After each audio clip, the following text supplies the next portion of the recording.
Welcome to Timbo Talks, where I talk about anything and everything. I've actually resuscitated my podcast, so if you're listening to the audio only version of this podcast, keep calm and carry on. But if you are listening to this podcast on YouTube, you will see me sitting at a table with this opulent black backdrop which my creative partner and wife set up for me. She's set up the lighting, she's set up the camera on a tripod. Yeah, a bit of behind the scenes tea to spill on that.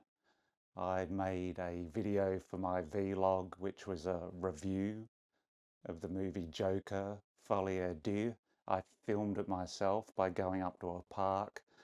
I had my little camera, the little Osmo, and it was a selfie video where I was speaking into camera. When I returned home, edited all the footage, uploaded my spicy take to YouTube, what I thought about the Joker movie. More on that later. And my wife, when she visited my YouTube channel and saw it, well, it almost ended in divorce, quite frankly. She was horrified at the quality or lack of quality of the camera work. Normally she shoots videos for me, but I decided not to bother her that day. And she couldn't actually finish the video, and she said it was too much. Which is fine, and I told her, well, darling, as you know, I am an acquired taste. I'm not for everyone. At which point she looked at me and she said, yes, but Tim, that is no excuse to create something that looks like shit. So anyway, we've overcome my poor creative impulses by having a locked off camera on a tripod. And I hope you'll join me for the next 30 minutes or so as I talk about some things on my mind. Anyway, back to the camera work. It's a good reminder that if you think something is good enough, it can always be better. And I wish the organisers of an art exhibit I went to called Sculpture by the Sea, I wish they followed that advice as well. Because what I saw at Sculpture by the Sea, it just ended a week ago. So, some background information.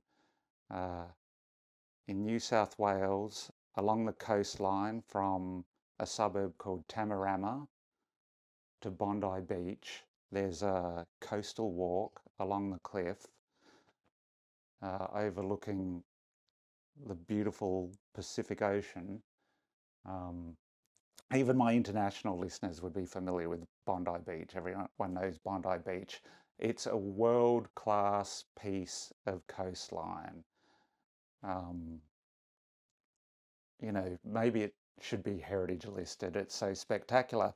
So the local council, in league with someone else, created an art exhibit, Sculpture by the Sea, where if you walk from Tamarama to Bondi Beach, dotted along the coastline are sculptures and little tiny plaques beside each sculpture explaining the intent of the artist, identifying the artist when the sculpture was created.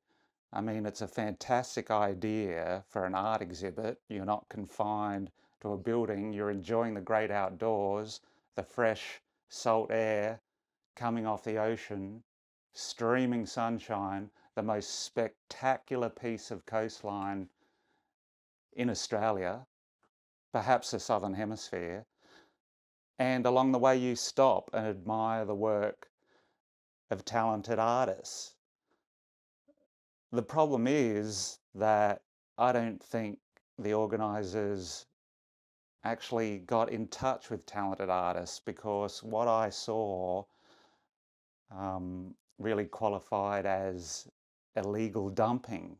I thought someone has actually uh, just emptied their trash onto this scenic pathway.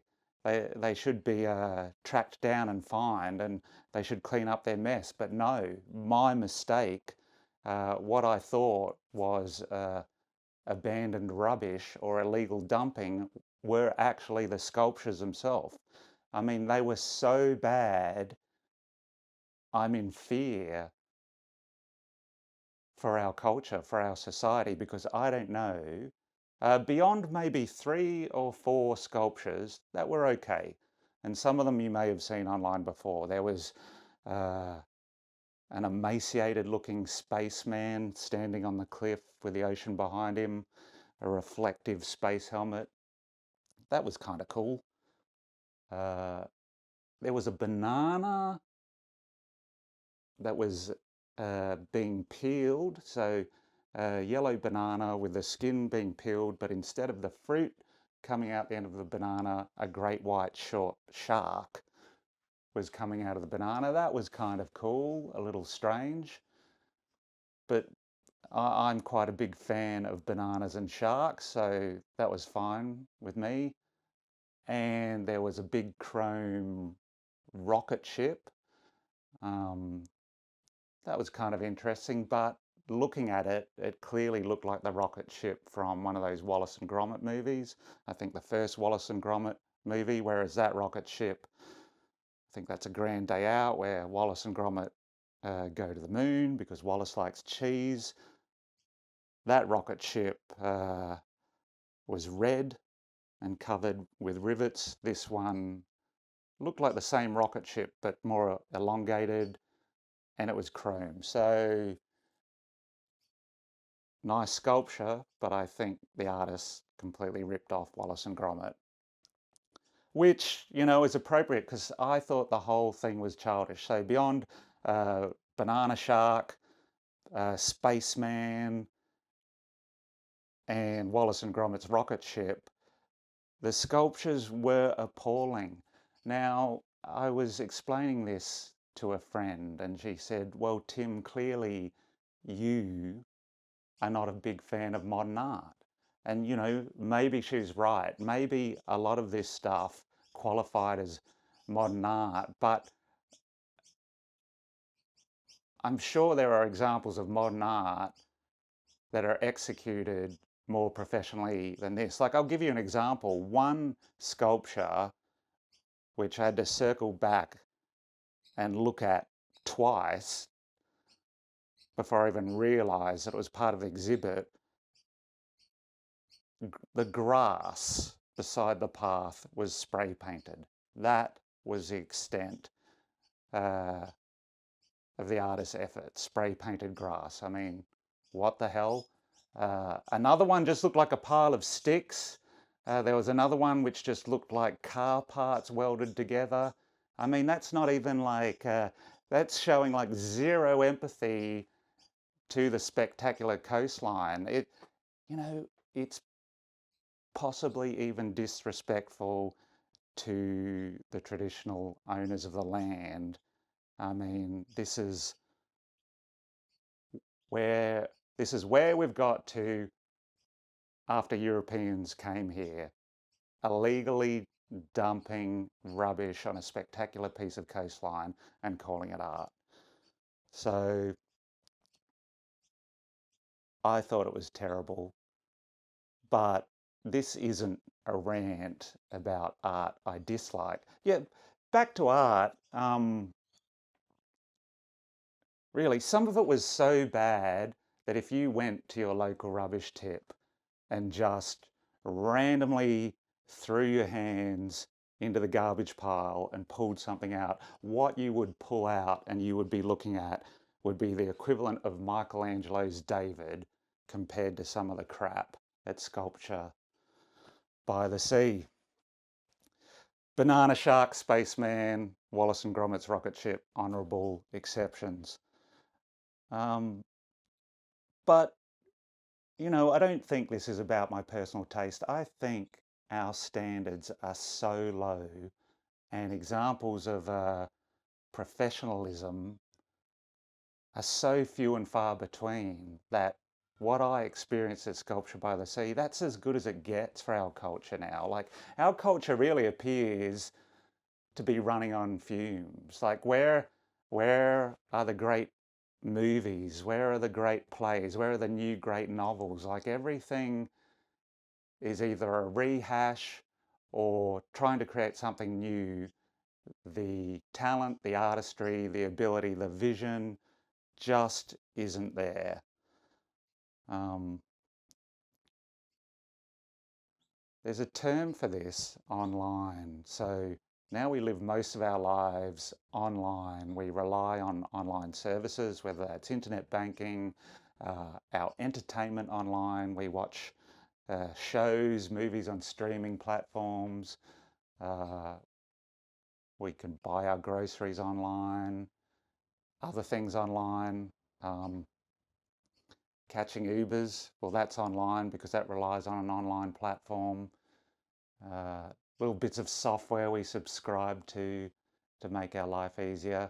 Over time, once you put your money down, once these companies have your credit card, in order to grow their revenue, to grow their profit, they have to cut corners to keep their shareholders happy. So over time, you might be using a service that you love, but over time you will notice it gets progressively worse. Features are removed or useless features are added that add no value to you and make your experience of the platform worse. There was a writer, I think his name was Cory Doctorow, he talked about this process and he came up with his term N-shitification. So things get progressively shittier by design over time, and everyone just kind of shrugs and accepts it. But N-shitification is a term used to describe the degradation of experience online. But I think, dear listeners, I hope,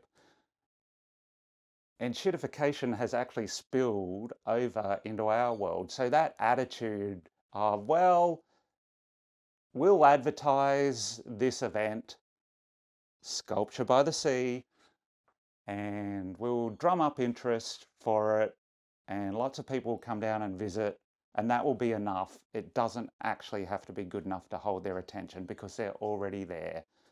Um, they're already having a day out. And so I think Sculpture by the Sea is, a prime example of cultural experiences, things that are meant to be shared cultural experiences are now actually kind of shit because the talent, the vision, the drive just isn't there to elevate them into something better. And there seems to be, I don't know when this happened, but there seems to be a low level amount of contempt toward anyone who wants to make something better, who looks at something and goes, you know what, this isn't good enough. We can take it to the next level. We can take this thing that's okay and make it great. There just doesn't seem to be the fire in anyone's belly to support that attitude. And in fact, I'd go so far to say that I made a video about this, by the way, about the Opera House. You should look it up. It's called Why the Sydney Opera House Rocks. But people are suspicious of people that pursue excellence. And Sculpture by the Sea demonstrated that. In fact, I'd go so far to say that the organisers of that exhibit probably thought they were doing something ethically sound by presenting works of art that were complete shit, because to curate sculptures that were world class is an exclusionary act. They would have to exclude the shitty artists, the untalented artists. And so it was an equal opportunity exhibit. Everyone had equal opportunity to present their garbage. I just hope the council cleaned it all up afterward, because I'd hate someone to stub their toe or cut themselves on that splintered wood and all those sharp bits of metal. Anyway, that's enough about Sculpture by the Sea. My wife sent me a story from Newsweek. 4-year-old girl gets unicorn cup as gift. Then mum spots something very wrong. Huh. Well, that's the headline. They want you to click on it.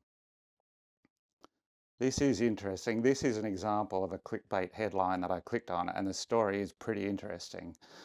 A mum was about to make her infant daughter drink from a cup gifted to her when something stopped her in her tracks, and she told Newsweek how her discovery has made her think about her family's use of plastics.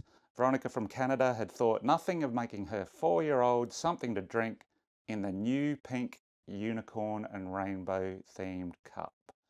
However, a message written on the bottom of the cup and translated into French gave her pause for thought. It said, decorative use only, not suitable for food or beverage. I'll put up an image of this cup. I mean, what 4-year-old would not want to drink out of this cup? It looks fantastic. But isn't this like deeply cynical, creating a product that is clearly aimed at children, or aimed at parents of children, because it's so bright and appealing, yet there's basically a health warning on the bottom of the cup, because the cup is made out of plastics that aren't food grade, and those plastics that aren't food grade, you heat them up in the dishwasher or whatever, or even just over time, they leach chemicals into the liquid that the cup contains, and those chemicals like disrupt fertility, disrupt people's endocrine system. Microplastics as well. If you scrub the cup, there's going to be those tiny plastics you can't even see that will probably peel off the inside lining of the cup. But it just seems deeply cynical to create a product that is clearly meant to appeal to children and their parents, but then hide the warning that it's an ornament. I mean, how could you use this thing as an ornament? I mean, I can think of better ornaments. I mean, why are companies trying to poison our kids? Well, it's not just our kids. They're trying to poison all of us. Well, it's because not poisoning us is actually a point of friction. So to create products and services that aren't harming us, that aren't going to kill us, or aren't going to screw up our mental health, that is a no-no, because you're actually putting friction between the customer and their experience of your product. This is quite evident with social media, actually. I saw there was another story here. What was it? Yeah, social media insiders warn user safeguards and efforts to stop disinformation have been cut to the bone. Yeah, well, that's a bit of a loaded word, disinformation, isn't it? I mean, one person's disinformation is another person's truth. And who am I to say what is disinformation? But this is actually an interesting story because a bunch of people whose job it was to try and improve the safety of social media platforms, they've come out and they've basically shared with the media how the platforms aren't really into the idea of protecting users, particularly children. Meta product safety engineer turned whistleblower Arturo Bejar says every parent should know how bad it is on social media.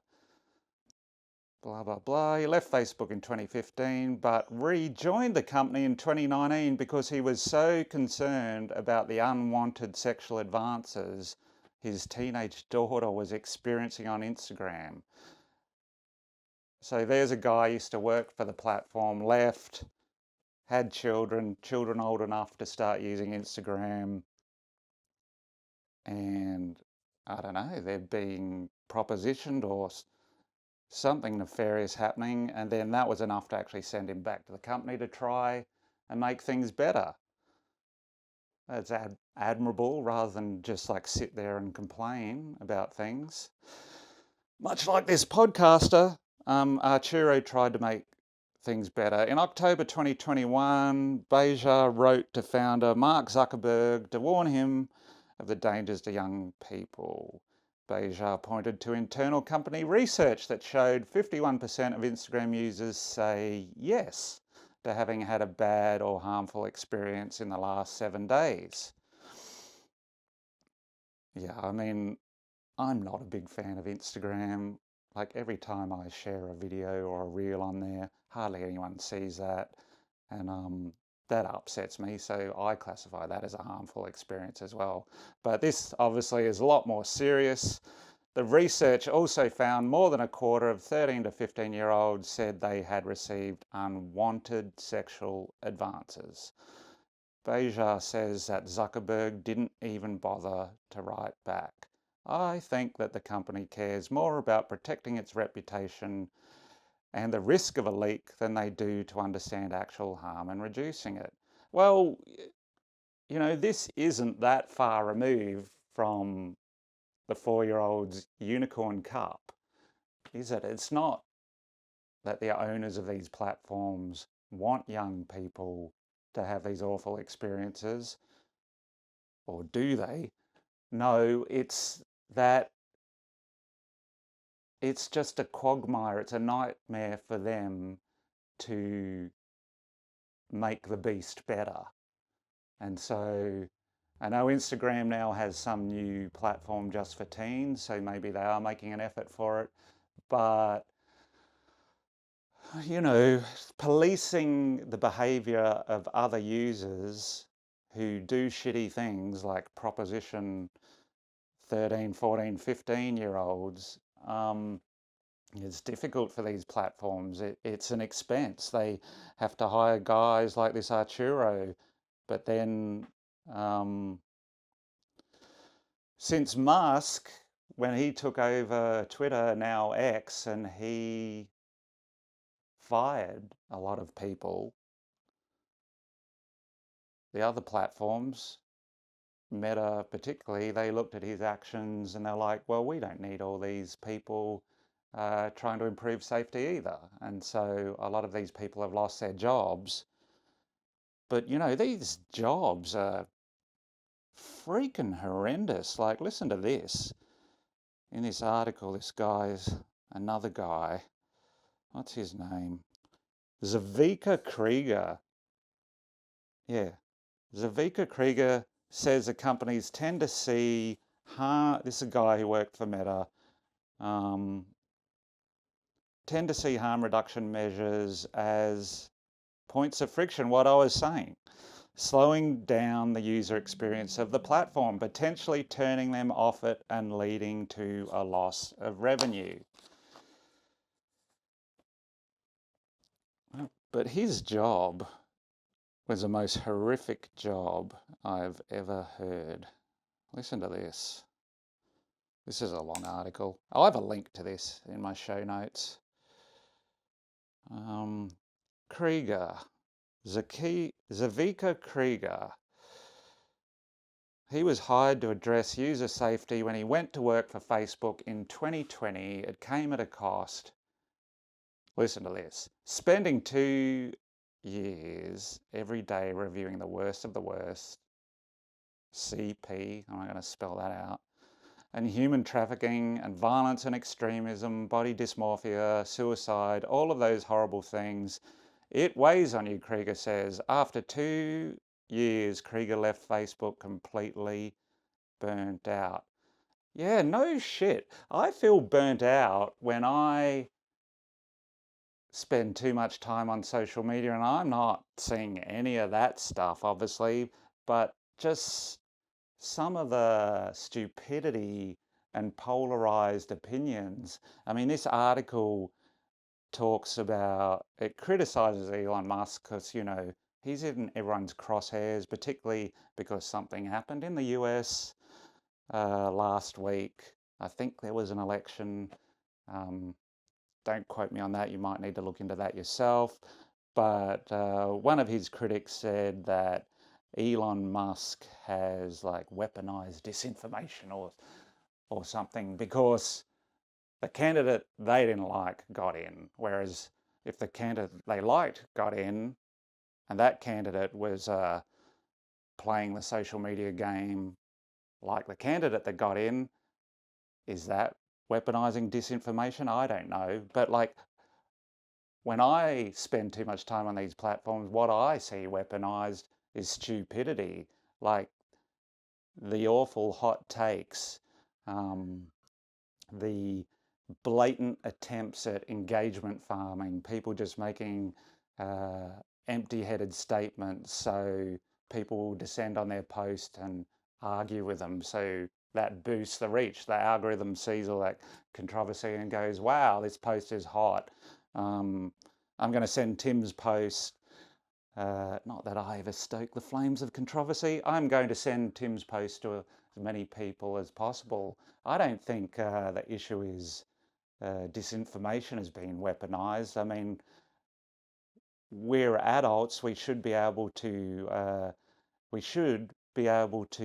rationally look at the information we receive and ask ourselves, is this something I like because I'm in a bubble and it is just reaffirming, the rules, the statements, the sentiment of my bubble? I mean, really, adults should be able to do that, but maybe we can't because adults were also behind Sculpture by the Sea and they have no taste to even discern what's good or bad. So maybe this is just a bit sad. So stupidity has been weaponized to the point where, well, you think that's stupid?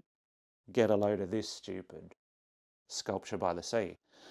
So these social media companies, while I don't believe it's their goal to have teenagers harassed to see or for them to be exposed to this harmful material, it's just too much work for them to do anything about it. Because if you think about the billions of users on social media, whether that's X, TikTok, what else is there? Facebook.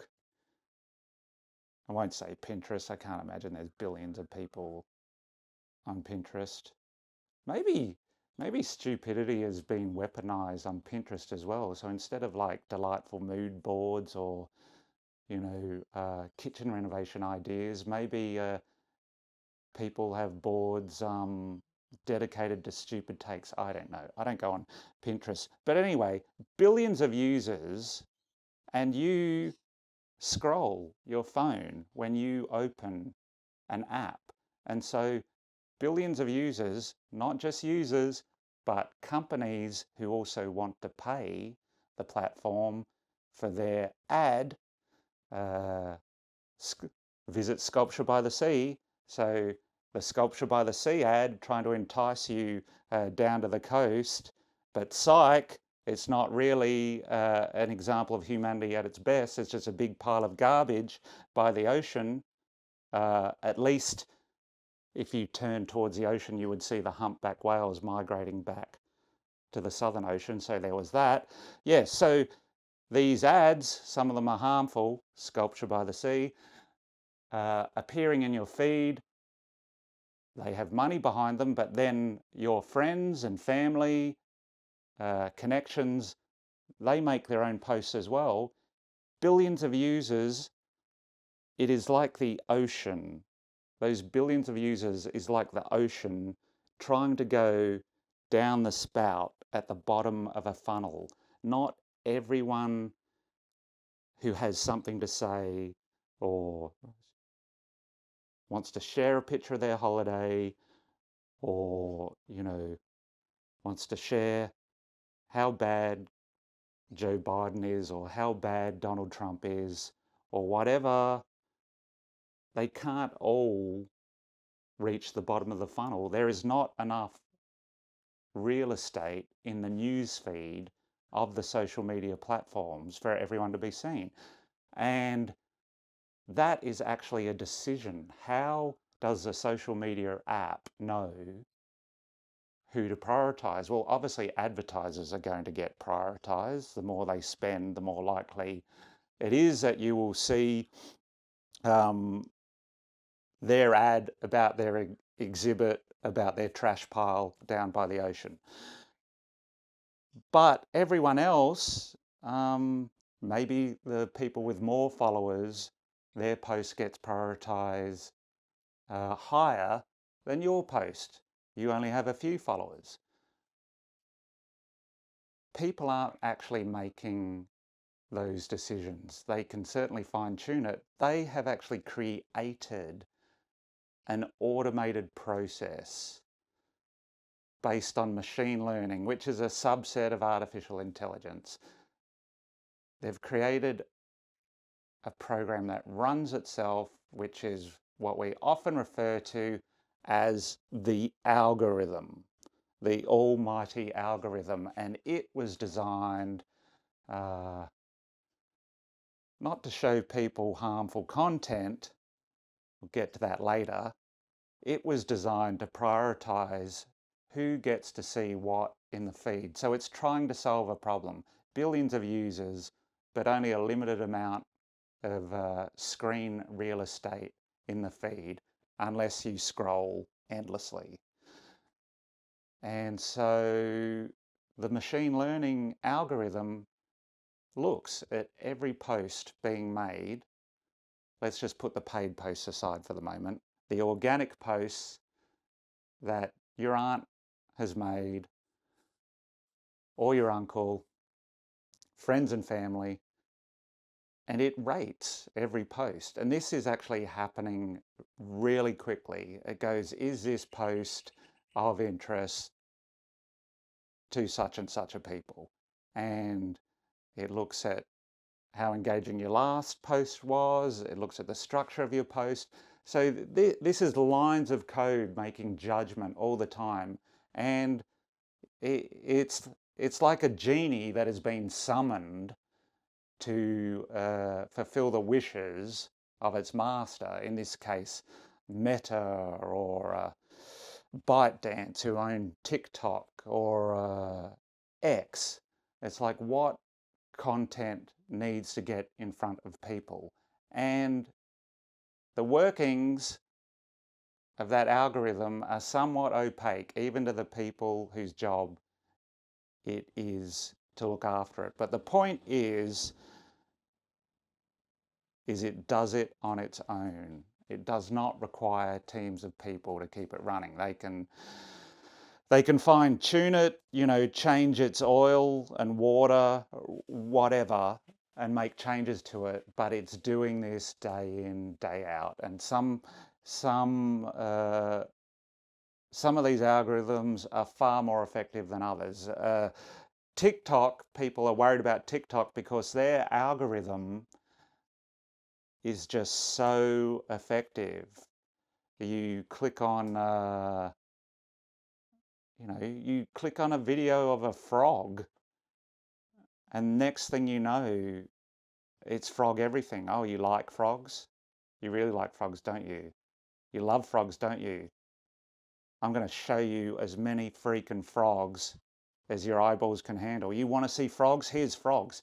And unless you do something, YouTube's very similar to this, unless you do something to disrupt the algorithm, it's going to just show you what it believes you want to see. And so obviously people who are suffering in some way, young people with eating disorders, people going through a hard time, people contemplating self-harm, they might gravitate to certain types of content that align with how they're thinking. They might not feel that way in, say, 6 months if they get away from their phone and get some sun and get some support and get some help.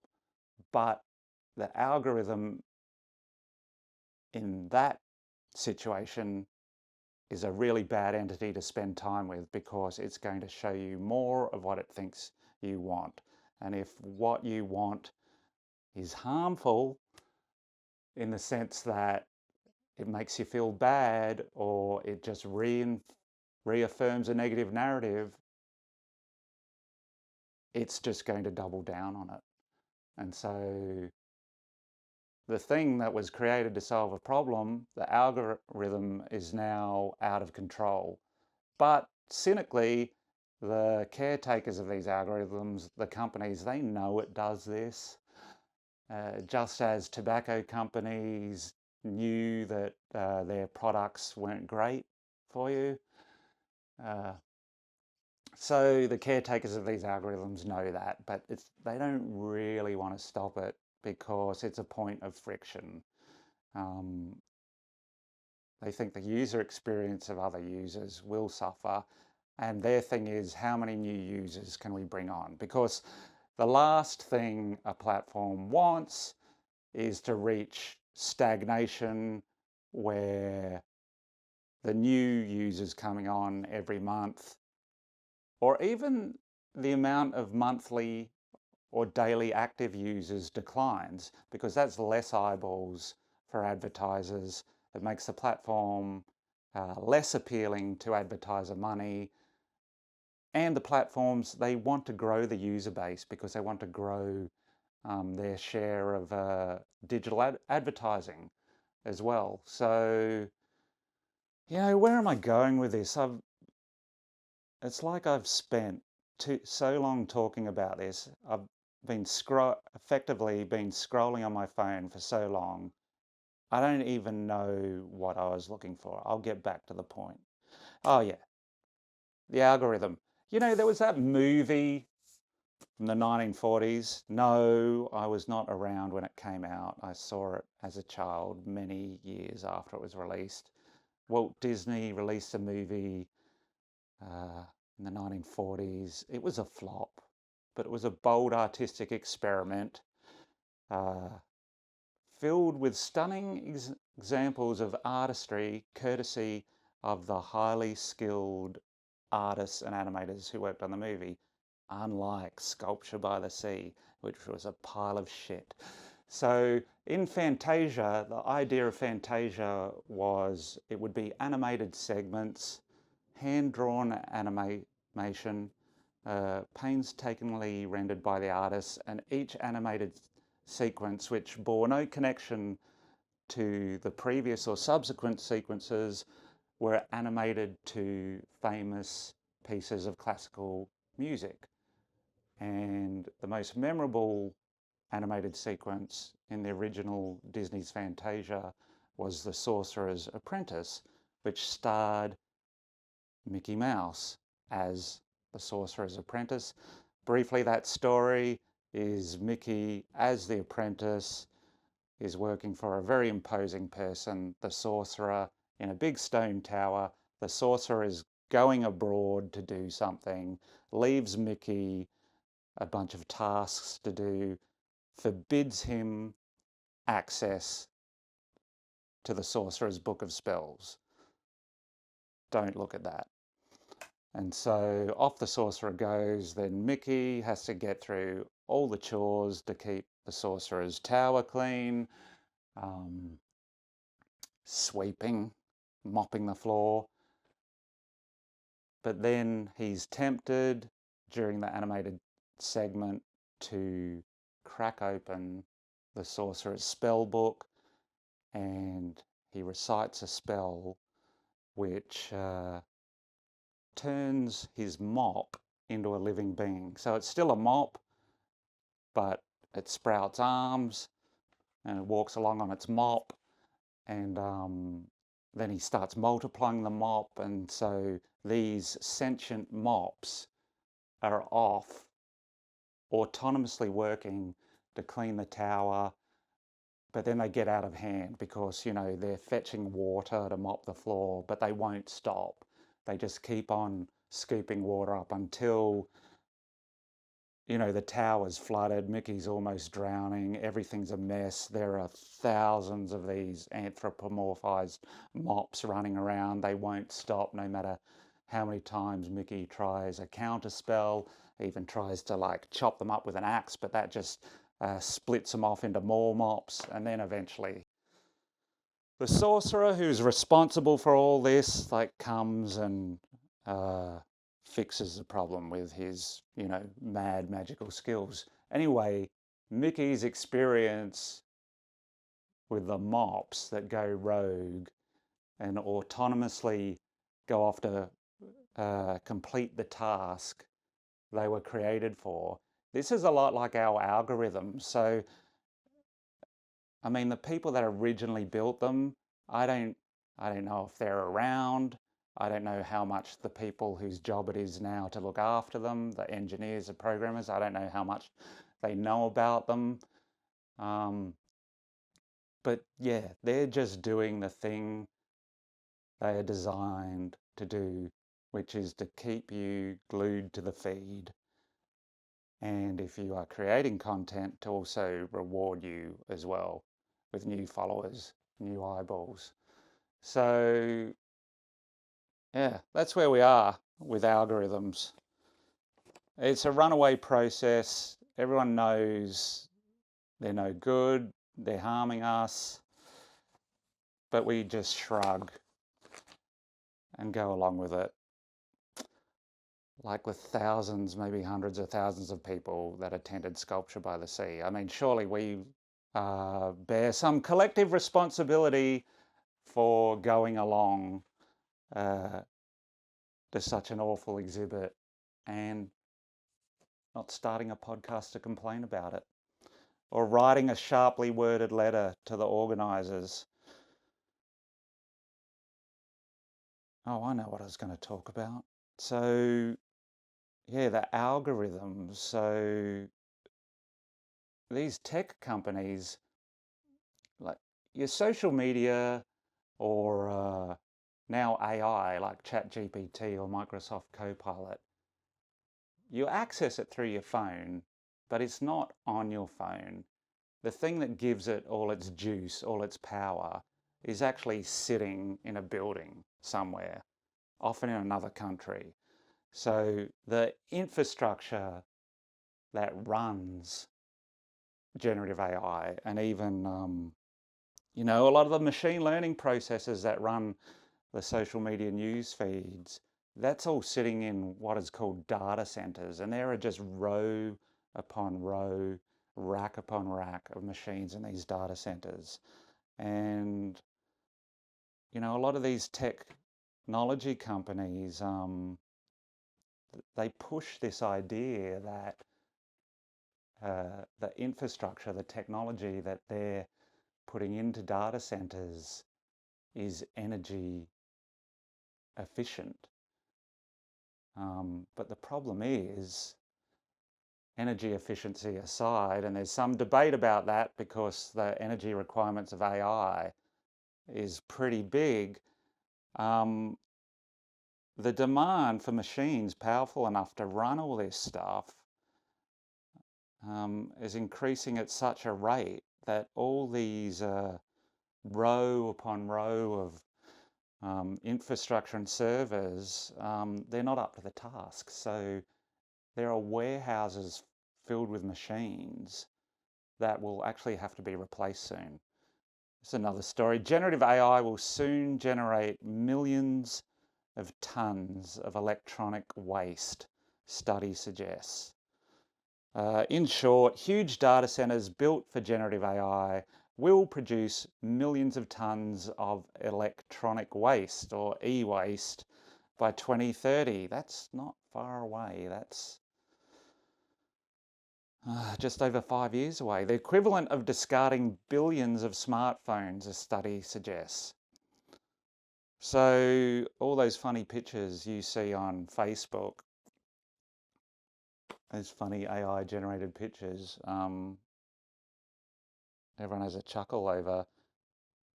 It's going to result in a mountain of landfill because there's not enough computing power to continually create them. Yeah, a mountain of landfill, that reminds me of something. Oh, I know, sculpture by the sea. All right, researchers calculated marginally extending the lifespan of data center servers and reusing reusable parts could reduce this figure up to 86%. Yeah, but they're not going to do that. They're going to replace it. E-waste, or any product with a battery or plug, is the planet's fastest growing waste stream and rapidly outstripping the capacity of recycling facilities. Tech companies are churning through truckloads of computer parts as they race to build bigger data centers to train better generative AI models, algorithms that draw on training data to create new content. Study in Nature estimated a study published in Nature Computational Science has estimated generative AI could generate up to 2.3 million tonnes of electronic waste, e-waste per year by 2030. To put that in context, that's equivalent to discarding 13.3 billion iPhone 15 Pro phones. That's sobering. Previous studies have focused on AI's energy usage. Generating an image takes about as much energy as fully charging your phone, and water usage. A 50-question ChatGPT conversation may use about half a litre. Wow. Half a litre of water for your 50 questions for ChatGPT.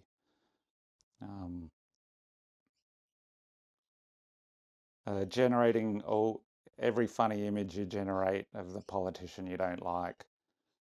It's as much juice as charging your phone. Meanwhile, ever larger data centers are coming online with $36 billion invested in AI infrastructure globally in 2023. Yeah, I mean, I like technology. I mean, my day job, I do write about technology, so I'm interested in it. But I sense we're reaching a point where we, people, are almost going to be some kind of inconvenience to it. We're sort of like beside the point. It's like, if only we didn't have to deal with those like pesky children being traumatized by social media, we could continue growing our user base. If we didn't have to continue dealing with those pesky users and their complaints and their weaponized stupidity, we wouldn't have to answer these uncomfortable questions about harmful content. The more people are removed from the equation, it seems like the more our technological system actually wants this. And you know, this creeps into all forms of life. You know, we're such a point of friction that even the supermarkets, where we rely on for, you know, milk, bread, eggs, the daily essentials of life, they see us shoppers as an inconvenience, a point of friction. They actually see the people they employ as a point of friction. I do know of someone who worked in one of the warehouses of Australia's big two supermarkets, and the KPIs that this person had set for them to load as many things onto the shelves as humanly possible was so onerous, they would have been better off creating a robot to do it. And in fact, this is what they want to do. They want to remove people. In fact, they don't even really want people shopping at their stores. They want robots shopping at their stores. I mean, this is evident to me whenever I go to the supermarket. The other day, I had a trolley full of items. Now, if you only have a few items, going through the self-serve, which is generally your only choice anyway, is easier because you've only got 10, 11, 12 items. But my trolley was full. And to anticipate this challenge, the supermarket had created a new type of self-checkout where instead of just a narrow kiosk to park my trolley, they had the traditional conveyor belt. Remember those? You could actually line up and the cashier, usually a young person, usually their first job, they had the dignity of honest work. The supermarket has actually taken that away from most of them now because that is hardly an option to be served by a checkout person. They're there, but they're rare. So now, to cater to shoppers like me who do a big shop, but they don't want to employ someone to swipe all the items through and tally it up for me, they've created a new type of self-serve checkout, one with an attached conveyor belt. So I have the option of emptying my trolley, putting everything on the conveyor belt, but then I have to run down to the end of the conveyor belt, set up my bags, and then scan each item as it comes off the conveyor belt. I have the convenience of the conveyor belt, so I can put a much bigger load there, but it is still me doing the work. This was the first time I used the conveyor belt self-checkout, and I don't know what I did something wrong, and before I knew it, a flustered woman, an employee of the supermarket, came up to me and said, "You're doing it wrong, you need to do it this way." And I became so angry, I said, "Well, why am I doing it at all?" And she retorted that the system works, I was doing it wrong, and just to follow her direction. And she walked off in a huff. But I paused for a moment because to me it was a horrific experience. Not that someone was upset at me, that actually happens to me all the time. I'm always rubbing people up the wrong way. No, it was the whole concept of not only will you spend money in our store, but you will also be an unpaid worker. Because really, I'm giving the store not just my money that I've earned in another job, I'm giving them free labor by essentially doing the job that they would have paid someone to do, usually a young person. Young people need to earn money as well. They've taken that option away from the young person, and we've all just swallowed this idea that we are now unpaid workers for the supermarket. In Australia, that's Coles and Woolworths. Yes, we have Aldi and IGA, but Coles and Woolworths are the worst offenders because they're part of the duopoly.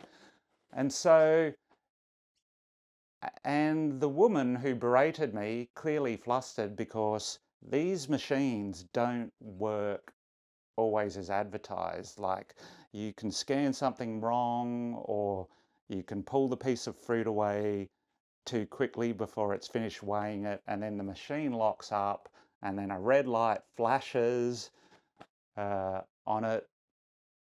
Like you're a Formula One driver and your car has broken down, it's now off on the side of the track, and then someone will come eventually, see the lights flashing, log into the terminal, correct whatever the thing is, and you're off on your way again. But at what point did we all go, you know, it's actually fine for us to provide unpaid labor to the supermarket? We don't even question it. And that concerns me. Perhaps this is like back to social media. Stupidity has been weaponized to such a degree that we're not immune to stupidity. And so we're all acting quite stupid as well. Like, how far will this go? This woman was angry that I wasn't using their equipment correctly, but I'm not getting paid to use it. I'm paying them for the things in my trolley. So they don't give you any training to use the thing they're not paying you for, and they keep on moving the goalposts. Here is another example. So around the country, around Australia, uh, maybe my listeners overseas have this in their country as well.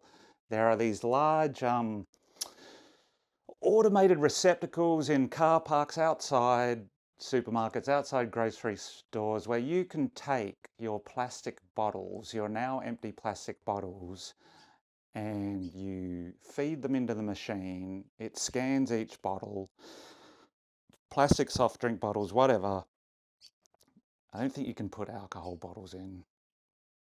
Not sure about that. But anyway, you get a credit with the store for each bottle you return. So it's encouraging recycling, which is actually bullshit because it's revealed that none of those bottles actually get recycled anyway. This is like a big scam.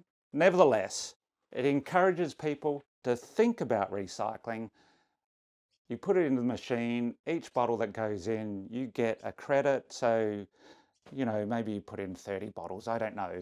And then once you're finished, it spits out a receipt with a barcode on it. And that receipt is your credit with the supermarket. I had one of these sitting on the dashboard of my car for ages. It's just another thing to remember. Every time I'd go to the supermarket, I would return to the car, I would see it on the dashboard, and it's like, you should remember, Tim, to take that with you because you'll get $1 off your next shopping trip. So, finally did it at the self-serve terminal. At the end, swipe my last item through, reach for the receipt, which was actually $1 credit with the store, scan it, the machine freezes, ask for assistance, not the blue screen of death, but whatever the supermarket equivalent is, red flashing light, friendly staff member comes up and I explain that I scanned the $1 credit from returning the bottles, and she laughed at me and said, "You can't use that here." And I said, "It's for Coles, it's for your supermarket." And she said, "Yes, I know, but it's only the machines down there." And she pointed to a set of new machines outside the self-serve area. Well, how the hell would I know that? She's just doing her job, bless her, but there is no training, there is no onboarding for this world, and these rules that the companies that we give our money to, these ever-changing goalposts. I think it's sinister. We have already swallowed the idea that we're going to be unpaid workers for a company that we're giving money to. And now we're expected to keep up with these baroque and esoteric requirements because someone in their tech department decided to change something. And we don't question it. We just go, oh, okay, I'm a dummy. I should have known. Well, how should have you known? And back to my earlier example of the self-serve checkout with a conveyor belt, and the staff member was annoyed at my lack of self-serve skill. I haven't been doing this very long. My wife used to do most of the shopping, but I've decided to take that responsibility on now, so I'm still learning, granted. But like, what other horrors or levels of stupidity will the supermarket introduce that we're just expected to go along with? Like, at the exit of the area where everyone is working as an unpaid worker, checking out their items, will they have a set of rotating knife blades that we have to walk through? And I'm sure they'll sell it like these blades revolve at a much higher revolution than the blades we had 12 months ago. And it's like, well, why the fuck would we walk through rotating knife blades after spending 20 minutes as an unpaid worker? Well, because it's for your own good, and we're here for you, the customer, and we want you to have the best rotating knife blade experience that we can currently muster. Yeah, but I'm going to get shredded and there's going to be a mess everywhere. Well, I'm sorry you feel that way, sir, but we are committed to your experience. This is a level of madness I think we're at. So on one level, we have a tech industry that's done a lot of good, but is clearly out of control, is completely unaccountable. They're a power unto themselves. They roll out anything and we're just expected to adopt it. And then on the other hand, the things that make life worth living, art and culture, is so amateurish. What am I trying to say? It's executed in such an amateurish manner that it's like humanity culturally has devolved. So we have like Sculpture by the Sea, which is laughable, um, how awful it is. But then we have like the ultra efficient newsfeed algorithms and the self-serve supermarket checkouts. Like, shouldn't we just slow down a bit and work on things? I don't know. Shouldn't we slow down a bit and work on raising the standard of our life, creativity? That's what I think. They did have a shark coming out of a banana though, so I'll give them that. Yeah, at the start of this video, I recalled that I actually shot a review of the movie Joker, and my wife and creative partner and creative confidant, Anita, she was horrified at what she saw as the poor quality camera work, which was kind of interesting because that movie, the Joker Folie à Deux, uh, was eviscerated by the critics. Like, people called it the worst movie they've ever seen. But the point I made in that video is, while the movie was polarizing, sitting there in the darkened theatre and watching Joaquin Phoenix and Lady Gaga break out into song, and then the scene they're in become a big budget, old school Hollywood style musical. The movie, even if you hated it, it was clearly made by people who loved cinema. It was clearly made by people who know how to frame a shot, know how to keep something in focus, know how to light a scene. People who know how to act, know how to act. It wasn't created by people who didn't know what they were doing. Yes, it was polarizing because it was essentially saying to the people who loved the first Joker movie, myself included, oh, you like the first Joker movie? Well, fuck you, wait till you see this. But it was made by artistry. And I look at Sculpture by the Sea, that was clearly made by incompetence. I did like the banana shark though.